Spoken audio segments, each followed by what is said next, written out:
Newcastle is?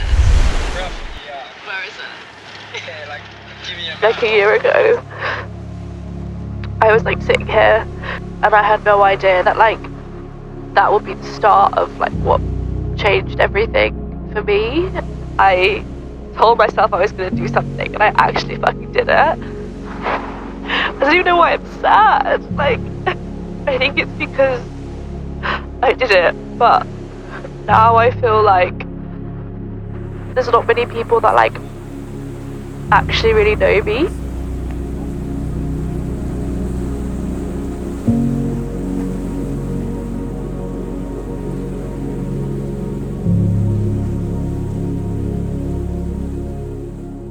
Oh. Good morning, friends. Welcome to Clapham. Oh, what time is it? 10 o'clock. Why am I so dead at 10 o'clock in the morning? Look at these. It's not like I haven't even been sleeping. Oh.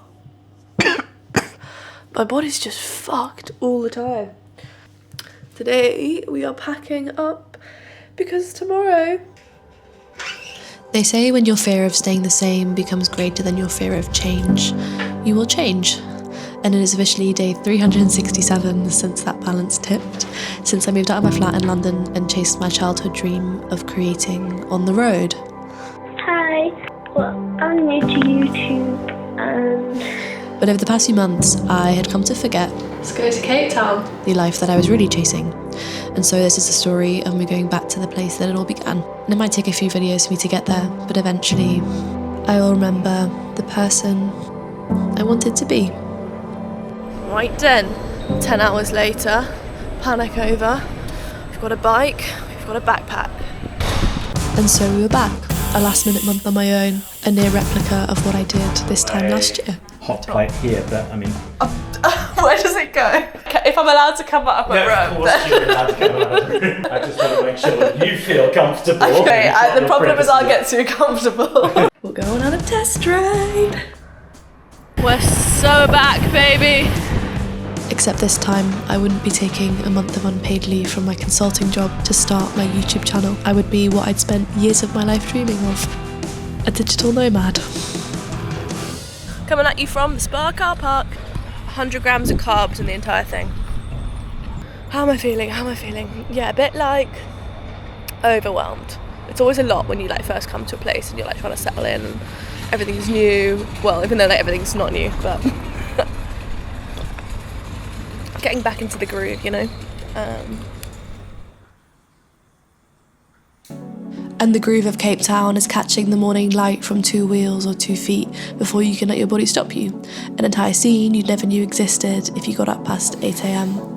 People you never knew you needed to meet, coffee you never knew you needed to have, and conversations you never knew would change the way that you view the world. Good morning. Welcome to the bike room. Do you want to see my new shoes? They're really expensive, but they're really nice. Good morning, sports fans! Welcome to the promenade! Woo! Hey, with Stu the legend. They're coming. They really looked like cyclists, but I don't think it was them. We had another false alarm. We got on the back of like 5 people thinking it was them, but it wasn't. Oh hi, guess who it is? It's back again. What did you call yourself? The new influencer. The summer solstice ride in Scotland. Jess Minnier coming up on the left. She's attacking. Straight through. She's on a gravel bike is what she is. Working 10 times harder than the rest of us. This is hot to everyone. Hi. Hello. I had no idea. I wasn't even gonna bring my bike to Cape Town. Yeah.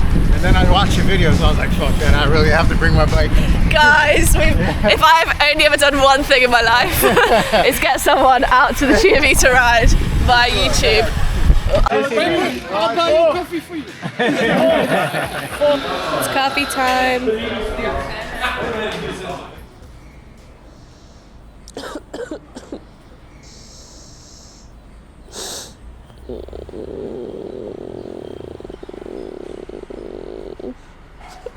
I'm sick. Again. Oh my god. Hey friends, good morning. I did not have a very good sleep at all. Just like really bad throat, like parts of my body were just like hurting. I could feel it come on last night. I was so exhausted. I thought that when I got up today I'd be alright, and I'd like set my alarm for 5:30 to go to the clubhouse ride, which I was really excited about because I just love like meeting new people and like getting involved in the community. But alas, that was not meant to be. I've been forced to slow down. I felt this is happening quite a lot to me recently, and it's like starting to concern me a bit. Kind of live my life like doing all of these like adventures and like travels and things, and it ends up like kind of killing my body for a few weeks, and then I just like collapse, and it's not a very like sustainable way to live life. So I'm just gonna try and like look after my body. Also, so I'm staying with Stu and Karen, lovely people. Basically, Stu commented on my YouTube videos last year when I was in Cape Town, saying that he was like starting doing some like guided tours around Cape Town, like, do you want to link up? And then he was asking if I was coming back out for the winter this year, and I wasn't sure, like I wasn't going to come for a while because I had a brand deal with Ford on Instagram, and I kind of need to be in the UK to like drive the car. And also I just kind of felt really guilty about like being relatable versus like being inspirational. Ended up deciding that I just really wanted to, and I just need to live my life. They Airbnb out part of their house, and they were like, you can stay. So yeah, I'm gonna go try and get some nice food, go to the beach, chill out. I don't have a book or anything.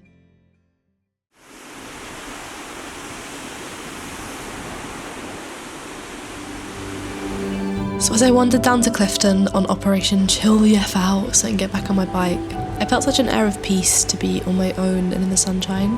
I guess like last year I came back to Cape Town on a bit of a whim. I found the UK winter extremely hard for so many reasons. Constantly being around people, not having my own space, stressing about work and money, and not being able to live the outdoor lifestyle that I adore. And also feeling like I kind of lost myself a bit, lost my joy, lost my why, lost my purpose. And not really sure why I felt like that. But after a long day in my own head, a lot of bottled up thoughts and emotions really started to come tumbling out. And I was getting closer to finding myself again, which sounds really cringy, but voiceovering this in my current state, these videos are really gonna show that.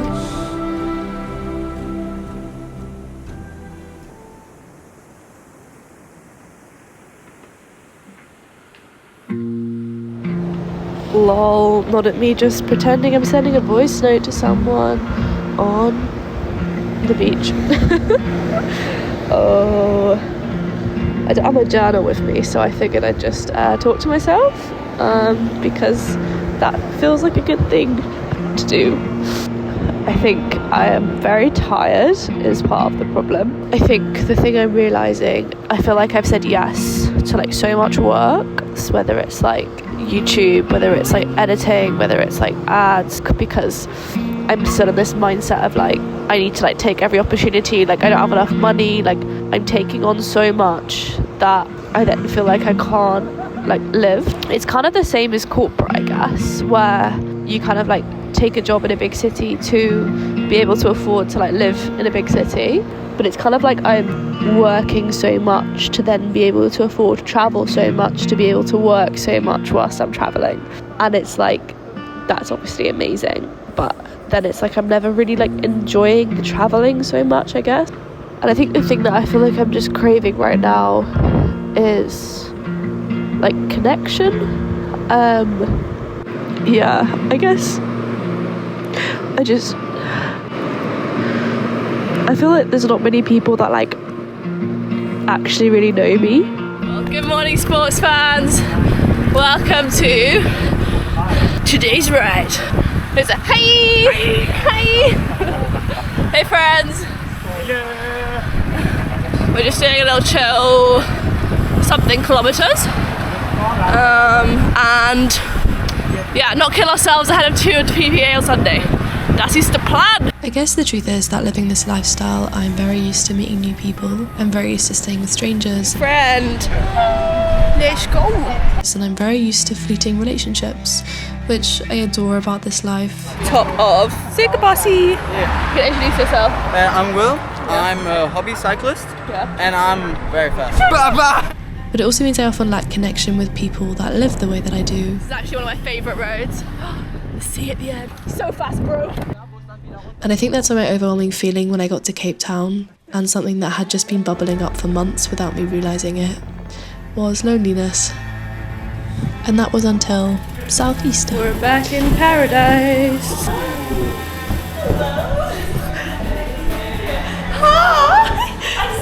I know, I texted you. You didn't see it. Oh, it's lovely to see you.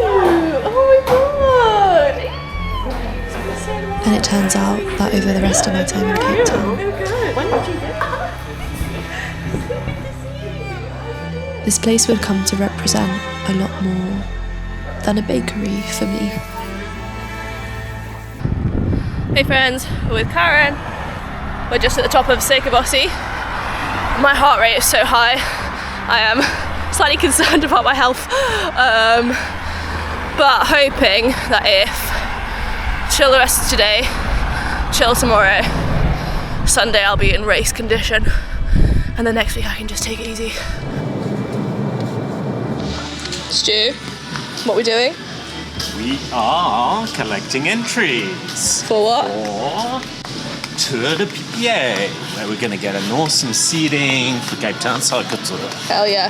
Sorry, it's a bit of a rogue place to pick up a race number. I think last year. Hello friends, good evening. Welcome to the section of the video where I'm going to talk you through all of my gear and my setup for cycling / racing tomorrow. Because I feel like I haven't actually done like a proper walkthrough of like all the stuff that I use. So I thought that would be fun because I've made some changes recently, got some new things, so I can give a bit of a honest review. Oh my god, why are they... My bottle cages have got like salt on them. Must be all the sweat. Okay, so starting off firstly with my bike. My bike is a Canyon Aeroad. In all of her glory. She is a 2XS frame. She runs SRAM, and then I'm running Zip aero wheels, which is what it came with. And then for the race, we've got a nice little timing chip which goes on the back. Okay, and then we're gonna do gear. So I've recently made the switch from Garmin to Coros. I've now got the Coros Dura computer. So yeah, this is not sponsored because Garmin and Coros have like given me stuff before, so I feel like I can talk honestly. I've got the Coros like Dura computer, and when I got here I thought there was a problem with it because it wasn't like losing charge. I was like, oh, the numbers must be wrong because in the UK it like loses charge so quick, not so quickly, but like it needs charged, you know, every few rides. Turns out it's bloody solar panelled. Like, so if you're in the sun, you like, literally don't need to charge it. But I actually really rate it. Number one, because I feel like it's very like easy to read. I find that maybe the Garmin interface isn't as good. And then the second thing is that the tech just works really well. I do really love Garmin, and like I think the hardware is really good, but I think what they kind of fall down on is the software. Like stuff just doesn't really sync very well, and I found that this is just a lot more seamless. And the other thing I noticed is that so I've got the Coros Apex watch, and when I start cycling this automatically links to my computer with like my heart rate and stuff, which like for Garmin you've got to go in like broadcast heart rate. And also because I've got like a higher model of Coros watch than I did with Garmin's models, I get like proper recovery stats. So I get like HRV, I get like my sleep score and things, which I had like a Garmin Forerunner and it just didn't do any of that. So yeah, I'm pretty impressed. I'm also still using the Garmin like heart rate monitor 600 because I don't have one from Coros, so I haven't been able to try that yet. But I'm really using this if I run like really accurate heart rate, because I've actually found that the wrist is like seemingly pretty good. So, and then in terms of kit, I have got some new cycling shoes. These are the S-Works Torch, which broke the bank, and I've just found out are now reduced on Sigma Sports. So I paid £350 for these and they're now £280, which is kind of annoying, but it's a lot of money. But I'd heard that they were really worth the investment because they've got like fully carbon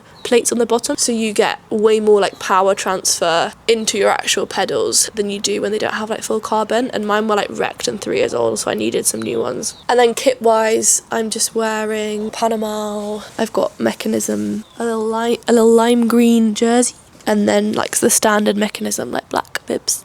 My helmet, I've had this for a really long time and I really need to change it because you're not supposed to keep helmets for this long. It's just like a specialised like 40 quid one. And then my sunnies are Sun Gods. And also we've got a pretty weak body, so cut to race morning, I guess. Good morning everybody.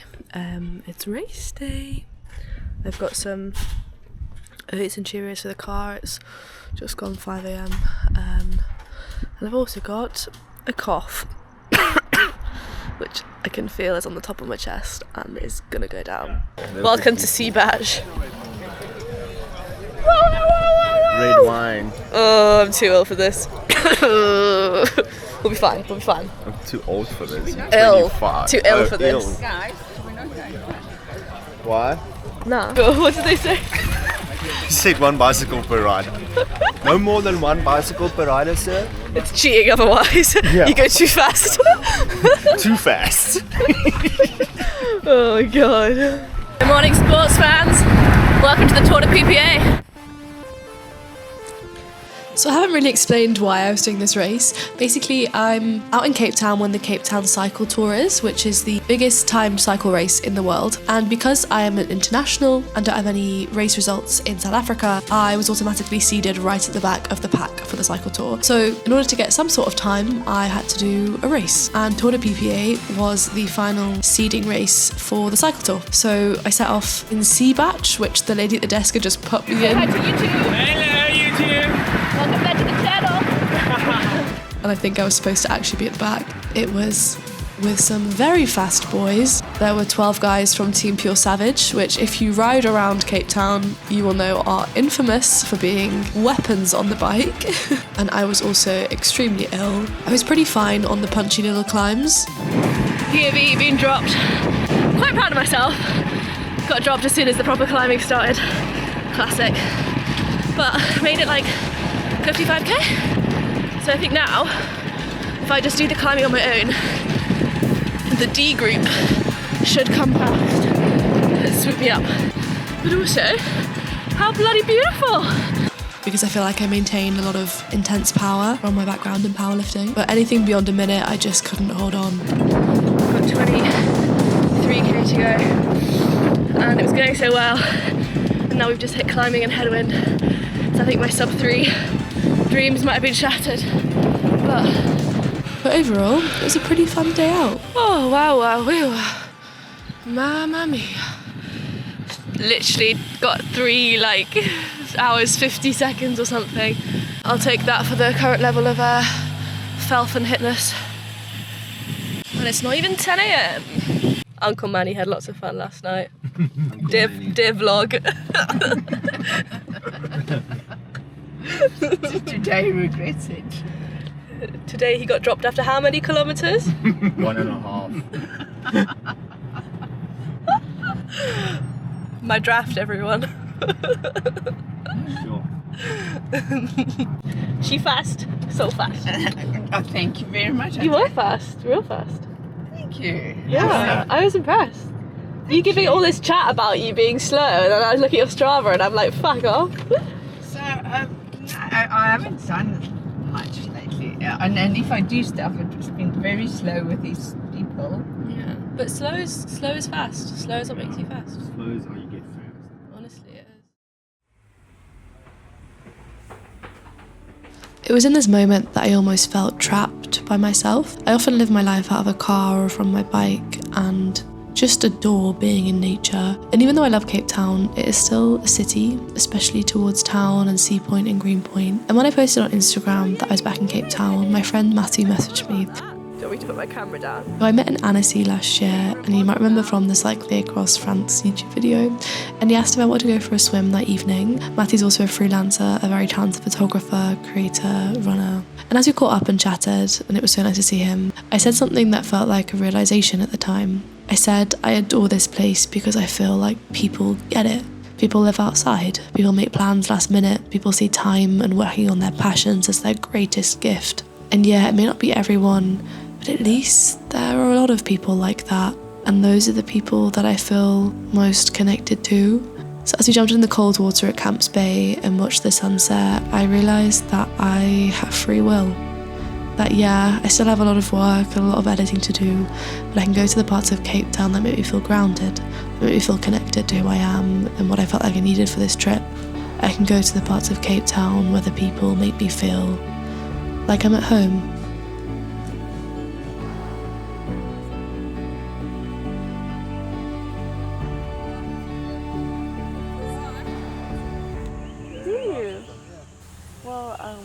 This is called Cape Create. It's like a little outdoor art class that I've started.